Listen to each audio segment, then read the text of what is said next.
You ask a person, why are you so unhappy? Why are you so frustrated? Why are you so resentful? The moment you ask that, their brain is going to associate that emotion to a past event. That's because they have nothing to look forward to in their future. So if you're not being defined by a vision of the future, it just means to me that you're more in love with your past than you are with the future.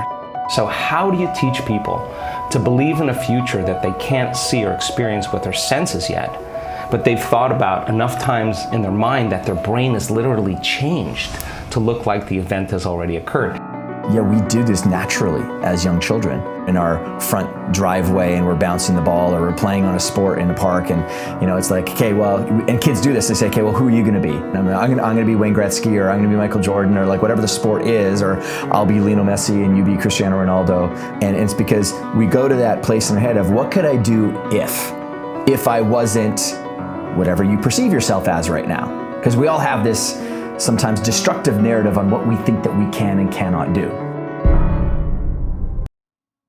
When I'm saying purpose, I think it's about defining your goals, defining what the life you're trying to build is, and having a real model for what you're doing. If you're doing this thing because it means something to you and you know exactly what success looks like for you, you want to make sure that you're not comparing yourself to other people. You want to compare yourself against the progress you've made. I can't find love because my mum preferred my brother. I can't be a success because I never went to university. I can't speak in public because I blush. And without understanding, when you describe why you can't, you keep it going.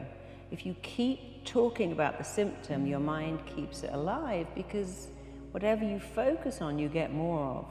All addiction, whether it's drugs, alcohol, sugar, sex, shopping, come down to the same thing. Say it's down to childhood trauma. Trauma as being either a bad thing has happened to you or not enough good things have happened. And so we all start now living into the future. And I can't wait till I'm 15, 17. And then you look at what adults do and they're like, oh, as I grow older, apparently I get more serious, and I get more pragmatic, and I get more practical. And so all those things that I was doing as a kid were childish. Let's leave those things alone. And then we move away from those things, those traits, those qualities, those abilities that actually helped us develop really rapidly, find ourselves more quickly, because we perceive it as being childish, and yet they were the very things that helped you do difficult things and challenging things, like learn how to ride a bike, learn to associate with other people, a parent, an adult, someone else in society. How do you teach a person to select a new possibility in their future and begin to emotionally embrace that future before it's made manifest, to such a degree that their body, as their unconscious mind, is believing it's living in that future reality in the present moment, and they're signaling new genes and new ways ahead of the environment. Now, till their body begins to change to look like the event has already occurred. But for many people, they need more. They need you to go back and unpick their story. Why do you do what you do? What happened to you? In understanding why, for most people, that's their aha moment. They go, oh my God, I never knew. That's why I do that. Oh. And then you add in, and now you know you never have to do it again. If we don't feel whole in ourselves, right? If we feel that there's a bit missing, we will try to fill that with other things, whether it's sugar, whether it's booze, whether it's shopping. We will use other things to give us that buzz. And as we feel more complete, and this is how I feel I'm going on this journey, as I start to understand myself and let go of these negative emotions, I just feel those compensatory behaviors I'm no longer adopting, not because I'm actively trying not to do them, but because it's no longer serving me. You walk up that canyon, or you're in the wilderness, or you're standing next to the ocean, and you're just experiencing the present moment. You're not thinking about how amazing you are, and you're not thinking about how worthless you are either.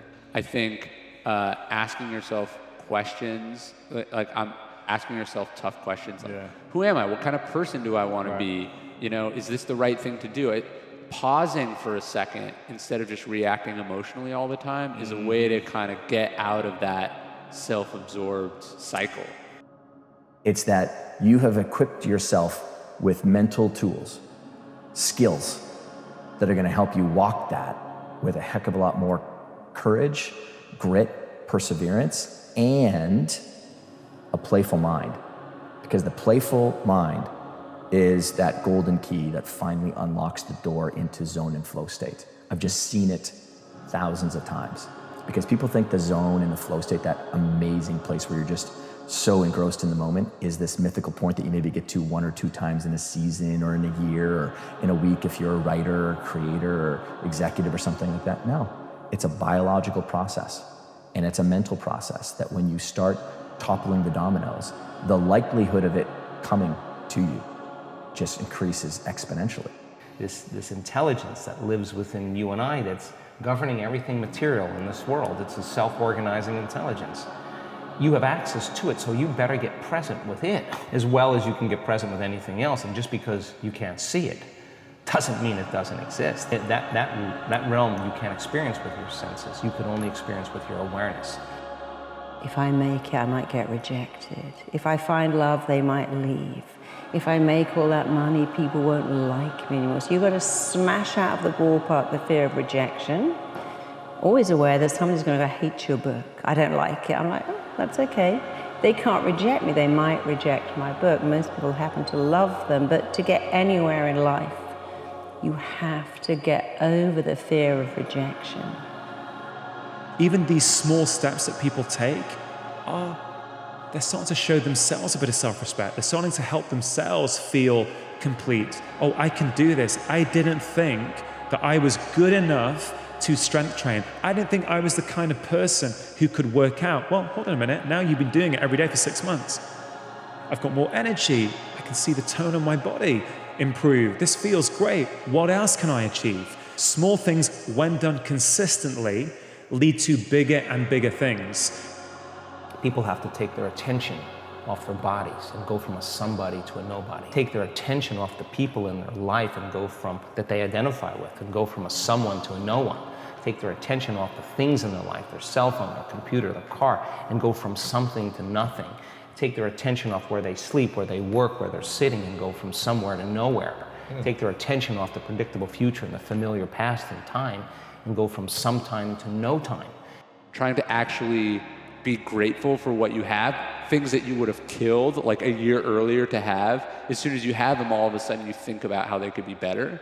And gratitude is incredibly important, not just because it's what you owe other people, but it makes you appreciate what you have versus focusing on what you could have or don't have, which are egotistical things and also recipes for misery. You know, because the brain, when you're experiencing something that's new, will go to a place of, it'll look for pattern. If it can't find it, it'll go to a default mode of however you normally respond in a situation.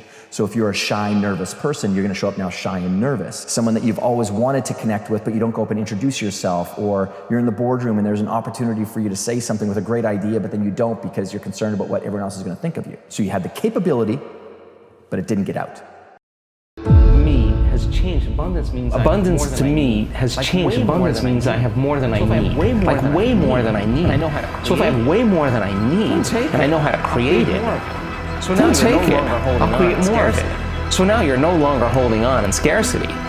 Some people lack the courage to live the life they want and live only as they have begun, right? So that's that people lack the courage to change, to do abrupt changes, especially as they get later on in life. And so I think just because you're good at something or just because you've done it for a long time is not necessarily a reason to continue that thing. But you see, the mind listens to everything you say. The mind is always switched on and it records everything and it never forgets. So when you feel enough, your life is so different to when you feel not enough. Wealthy people that have created a lot of wealth in this work, they want to give back. They want to make a difference. And I think that that's how we're innately wired. I think we're all innately wired to care for one another, to make a difference. In the living organism, our community, we heal one another. That's what we do. We inform one another. We encourage one another. We support one another. We shine for one another, not to outshine another person, to shine to show them that they can shine. And that to me is super healthy.